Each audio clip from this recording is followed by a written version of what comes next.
Ito yung super mini tripod ni TNW. Check natin. May kasama siyang manual. Yung charger na Type-C na rin. At yung mismong unit niya. Meron na rin siyang hook na kasama kapag sinabit mo doon sa may pantalon mo, pwede na siya. Tignan mo kung gaano kaliit ito. Ito yung palad ko, ito yung mismong TNW. Pocket size na rin siya dahil imagine kung itong kamay mo kasya sa bulsa mo, what if pa ito? Adjustable na itong pinaka-clip na phone niya.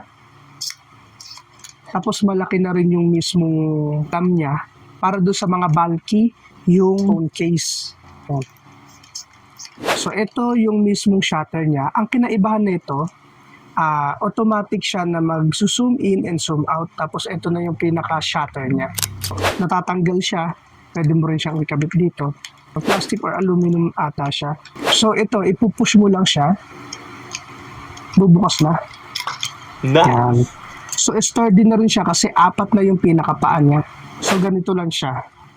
1, 2. So 2 dangkal siya. Pwede mo rin siyang gawin parang mini camera ng cellphone mo. Hindi na rin siya bubukas-bukas kasi may lock na siya. So ang gagawin mo lang, so long press mo lang to, makikita mo siya na nagbi-bling-bling. So i-connect natin siya sa cellphone. TNW T26 Pro pair. So connected na siya. Check natin siya sa camera. I-clip mo lang siya dito. Usually ginagamit to pag ganito. Para kang naka-professional na camera. Ayan. So pipindutin mo lang yung pinaka-shutter niya para ka na may professional camera. 1, 2.